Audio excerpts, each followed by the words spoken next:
Page number 632 मा छ। Page number 632 classwork 5 journal voucher for clearance of advance. हामीले advance क्लियरेन्सको कुराहरू आज हेर्छौँ 5 मा।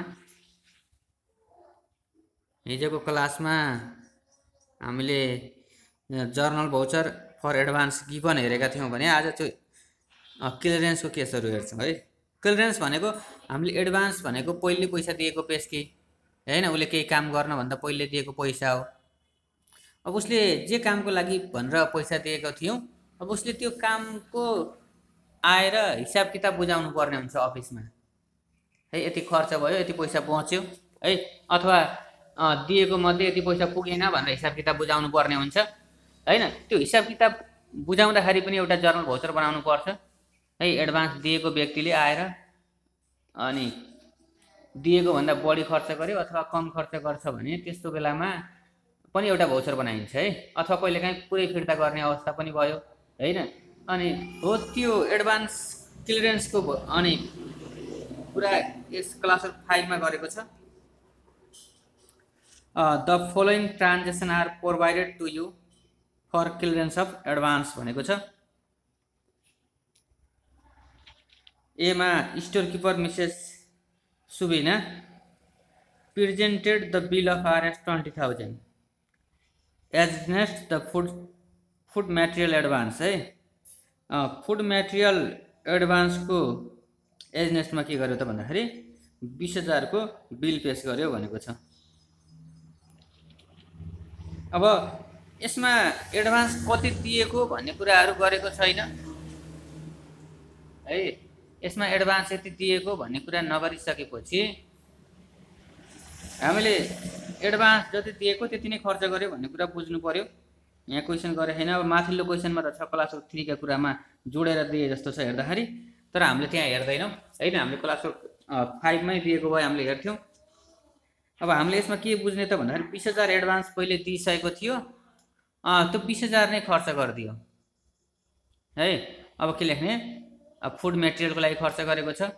हाम्रो फर्मेट छ सेन्ट्रल पर्मनेन्स लोकल गभर्नमेन्ट हैन। सेन्ट्रल पर्मनेन्स र लोकल गभर्नमेन्ट भनेर छ। AGF number 203, journal voucher number 5, journal voucher code number budgeted particular ledger folio debit credit छ। अनि यो फुड मटेरियलको 21,122 छ। यसको बजेटेड नम्बर अब कहाँबाट हेर्ने भन्ने कुरा थाहा पाइसकेका छौँ। कहाँ छ भन्ने कुरा हामीले पढिसकेका छौँ। पेज नम्बर 571 देखि 76 सम्म छ, तिनीहरूबाट हेर्ने।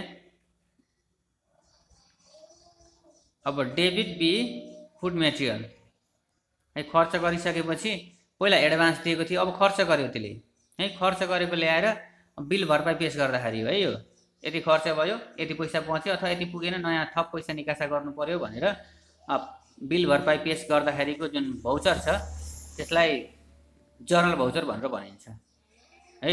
जस्तै तिमी कुनै गभर्नमेन्ट अफिसको इम्प्लोइ भयो र तिमीलाई कुनै काम जस्तै फुड मटेरियलहरू किन्नको लागि भनेर अफिसले एडभान्स दियो र तिमीले त्यो फुड मटेरियल किनेर लिएर आयौ र अफिसमा फेरि तिमीले के गर्नुपर्छ, बिल भाउचर पेश गर्नुपर्छ, हिसाब किताब मिलाउनु पर्छ है। यति लगेको, यति खर्च भयो, यति बच्यो अथवा यति पुगेन भनेर हिसाब किताब बुझाउनु पर्छ। त्यतिखेर बनाउने भाउचर भनेको जर्नल अनि यो क्लियरेन्सको डेबिट बी फुड मटेरियल है। यसमा पैसा बिल एमाउन्ट लेखिदिने एमाउन्टमा है, जति खर्च भएको छ त्यति पैसा लेखिदिने डेबिट बी फुड मटेरियल भनेर। एक्चुअलमा जति एक्सपेन्सेस भएको छ त्यो एक्सपेन्सेसको पैसा लेखिदिने। यसमा 20,000 खर्च भएको कुरा गरेको छ हैन। Presented the bill of RS 20,000 भनेको छ, 20,000 खर्च भएको छ, 20,000 लेखिदिने डेबिटमा।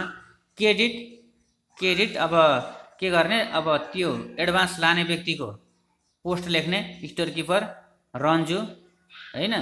Clearance of advance for food material हैन, क्लियरेन्स अफ एडभान्स अनि फर अब के को लागि हो, फुड मटेरियल बजेटेड लेख्ने।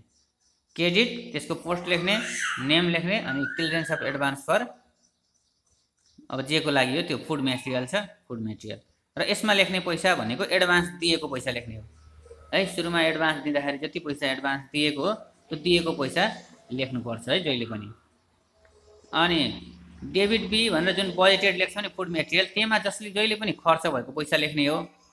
र यो क्रेडिटमा जुन व्यक्तिको नाम र क्लियरेन्स अफ एडभान्स भनेर लेखेका हुन्छौँ नि, त्यसमा जहिले पनि त्यसलाई दिएको सुरुमा दिएको एडभान्सको एमाउन्ट लेख्नुपर्छ एमाउन्ट लेख्दाखेरि है।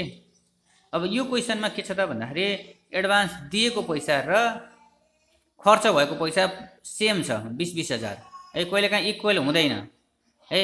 दिएको पैसा भन्दा कम खर्च गर्यो भने पैसा फिर्ता आउँछ। त्यस्तो पैसा फिर्ता आउने केसमा हामीले डेबिटमा treasury controller office treasury single account भनेर डेबिटमा लेखिदिन्छौँ। यदि पैसा पुगेन थप पैसा फेरि दिनुपर्ने भयो भने क्रेडिटमा treasury controller office treasury single account भनेर क्रेडिटमा लेख्छौँ है। अब यसमा केही समस्या भएन। अनि clearance of advance for food material भनेर लेखिसकेपछि त्यो भयो पैसा 20,000 नै भयो, बराबर खर्च छ। अब न्यारेसन बिङ एडभान्स क्लियर्ड। त्यसै गरी सेकेन्डमा account officer Mrs Gita presented the bill of furnishing material of RS 14,000 है। एकाउन्ट अफिसर गीताले 14,000 को बिल पेश गरेछ फर्निसिङ मेटेरियलको। And bank deposit voucher on TSA treasury single account of RS 1,000 र ब्याङ्कमा लगेर 1,000 जम्मा गरिदिएछ भनेपछि उसलाई दिएको पैसा मध्ये 1,000 बचाएछ के बचेछ है। उसलाई एडभान्स दिएको पैसा मध्ये 1,000 बचेको रहेछ हैन। 14,000 को सामान लिएर आयो, 1,000 ब्याङ्कमा लगेर जम्मा गरिदियो भनेपछि उसले पाएको एडभान्स कति रहेछ त 15,000 रहेछ है। यसरी बुझ्ने है। अब हामीले यसको भाउचर बनाऊ। डेबिट बी अब फर्निसिङ मेटेरियल भनेको अफिस रिलेटेड एक्सपेन्सेस हो, अफिस डेकोरेसनको सामान हो हैन। Debit B office related expenses भनेर जति एक्सपेन्सेस भएको छ एक्चुअलमा भएको एक्सपेन्डिचरको पैसा लेखिदिने। 14,000 को बिल पेश गरेको छ, 14,000 खर्च भएको छ, 14,000 लेखिदिने। अब 1,000 फिर्ता आयो पैसा फेरि अनि जम्मा गरिदिएको छ ट्रेजरी सिंगल एकाउन्टमा। जम्मा गरिदियो भने त्यसलाई डेबिट गर्नु पर्यो है। पैसा आयो भने डेबिट, गयो भने क्रेडिट हो हैन। अब त पैसा फिर्ता आएको छ अफिसमा पैसा फिर्ता आउँदाखेरि के गर्ने डेबिट गरिदिने। Debit treasury controller office treasury single account भनेर 1,000 लेखिदिने। क्रेडिटमा account officer Ranju clearance of advance for office related expenses भनिदिने। अनि यसमा भनेको एडभान्स दिएको पैसा हो है। 14,000 खर्च भयो, 1,000 फिर्ता आयो भनेपछि एडभान्स दिएको 15,000 रहेछ, 15,000 लेखिदिने। दुईटा जोड्दाखेरि 15,000 हुन्छ। 14,000 र 1,000 जोड्दा 15,000 हुन्छ है। यसको न्यारेसन के भयो? Being advance cleared after depositing surplus amount on TSA है। पैसा एडभान्स दिएको भन्दा कम खर्च भएछ है यो केसमा। एडभान्स दिएको भन्दा बढी खर्च भएको भए फेरि थप निकासा गरिदिनु पर्ने हुन्थ्यो, पैसा थपिदिनु पर्ने हुन्थ्यो। त्यो बेलामा फेरि के आउँथ्यो? Treasury control office treasury single account क्रेडिटमा आउँथ्यो है। दिएको भन्दा बढी खर्च गरेको भए कम खर्च भएपछि पैसा फिर्ता आयो, फिर्ता आइसकेपछि अनि ट्रेजरी सिंगल एकाउन्टमा लगेर डिपोजिट गरिदियो है। डिपोजिट गरिसकेपछि यो डेबिटमा आयो। त्यसपछि सीमा है यसको बजेट नम्बर 21,123 छ। अब सी को लागि क्वेसन हेरौँ। मिसेस मन्जु प्रोक्युरमेन्ट अफिसर, उसको पोस्ट दियो है। Mrs Manju procurement officer submitted the bill of medical treatment of RS 20,000 है। अनि मेडिकल ट्रिटमेन्टको बिल कति छ? 20,000 को छ। अब एडभान्स कति दिएको हेर, यो भएको खर्च हो। एडभान्स दिएको पैसा मध्येबाट गरेको खर्च कति छ? 20,000 छ।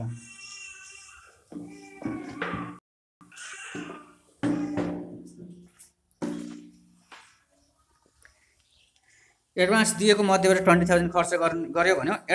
अनि as net the advance of 15,000 र एडभान्स दिएको पैसा के रहेछ?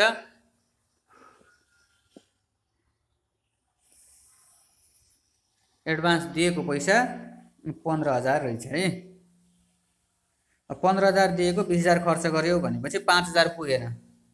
5,000 के गर्नु पर्यो? फेरि थप दिनु पर्यो पैसा है।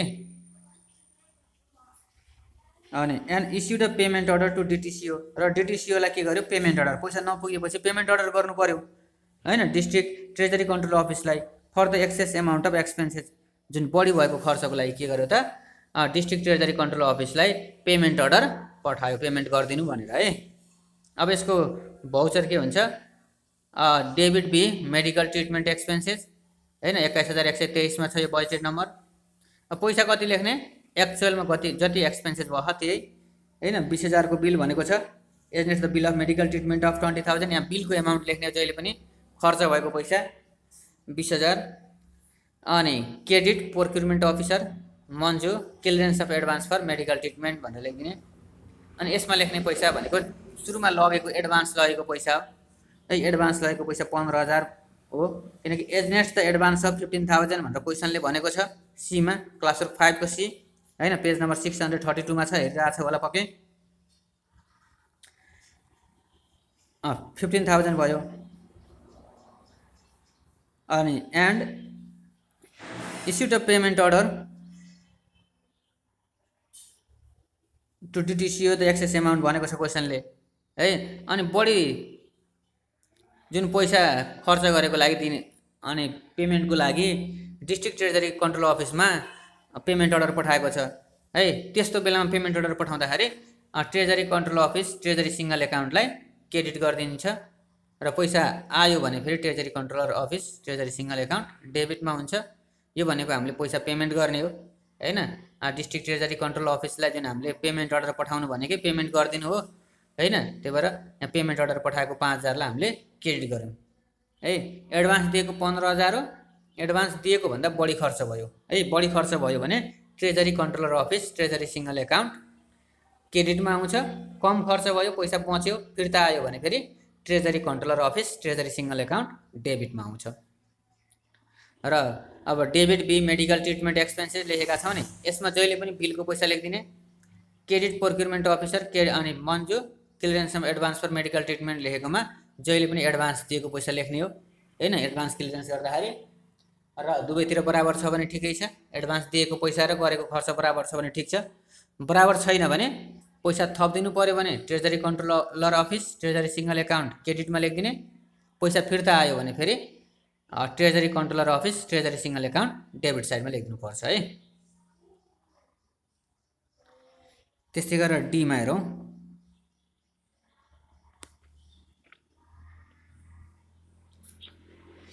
नासु उसको पोस्ट दियो सुरुमै नासु Mrs Thapa submitted the bill of फर्निचरको बिल सबमिट गरेको छ against the advance of 20000 advance दिएको पैसा 20000 रहेछ।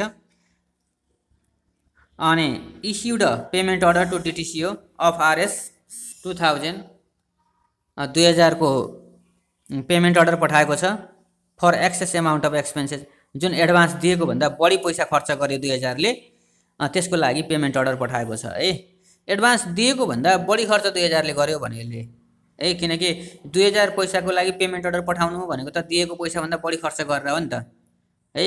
एडभान्स दिएको पैसा 20000 छ 2000 चाहिँ अझै थप दिन भन्यो के भनेपछि उसले खर्च कति गर्यो त भन्दाखेरि 22000 खर्च गर्यो। एडभान्स दिएको 20000 हो खर्च एक्सपेन्सेस कति भयो 22000 भयो है। अब त्यस्तो बेलामा भाउचर के गर्ने debit B furniture and fixtures यसमा एक्चुअलमा जति खर्च भएको छ खर्च भएको पैसा लेख्ने एडभान्स 20000 दिए पनि खर्च 22000 को भएछ त्यही भएर हामीले 22000 लेख्यौं।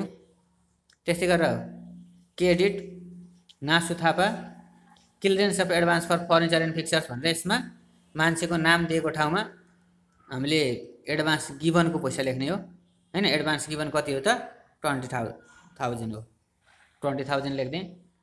अनि नपुगेको 2000 चाहिँ हामीले फेरि थप दिएको छ ट्रेजरी कन्ट्रोल अफिसले हैन। अनि त्यो नपुगेको पैसा थप दिँदाखेरि treasury controller office treasury single account भनेर क्रेडिट गरिदिने। यदि पैसा बढी भएर फिर्ता आएको भए फेरि treasury controller office treasury single account डेबिटमा हुन्थ्यो। अनि यो डेबिट बी भनेर लेख्ने ठाउँमा शीर्षकमा जहिले पनि डेबिट बी बजेटेड लेखेर एक्चुअलमा भएको बिल एमाउन्ट खर्च भएको बिल एमाउन्ट लेख्ने त्यहाँ है। अनि क्रेडिट अनि हामीले एडभान्स दिएको व्यक्तिको क्लियरेन्सको कुरा लेखेका हुन्छौँ नि नासु Thapa clearance of advance for furniture and fixture लेखेका हुन्छौँ नि यसमा यो व्यक्तिलाई पहिला एडभान्स कति दिएको हो, सुरुमा एडभान्स दिएको पैसा लेख्नुपर्छ है। त्यही भएर यहाँ 20,000 दिएको कुरा क्वेसनले गरेको छ, त्यही भएर हामीले 20,000 लेख्यौँ। अनि अब हामीलाई न्यारेसनकै कुरा त सबैमा चाहिन्छ, यसमा केही समस्या दुविधा कुरा भएन हैन। बजेट लेख्ने कुराहरू अगाडि हेरेर घोकेर सम्झिनु पर्यो। अनि अरू यसको इन्ट्री यही हुन्छ है। के छ यसमा, यो क्वेसनमा केही सोध्नु पर्ने छैन? ल त्यसो भए क्लासवर्क 5 को यति है। ल क्लासवर्क 6 तिमीहरूले आफै गर्ने।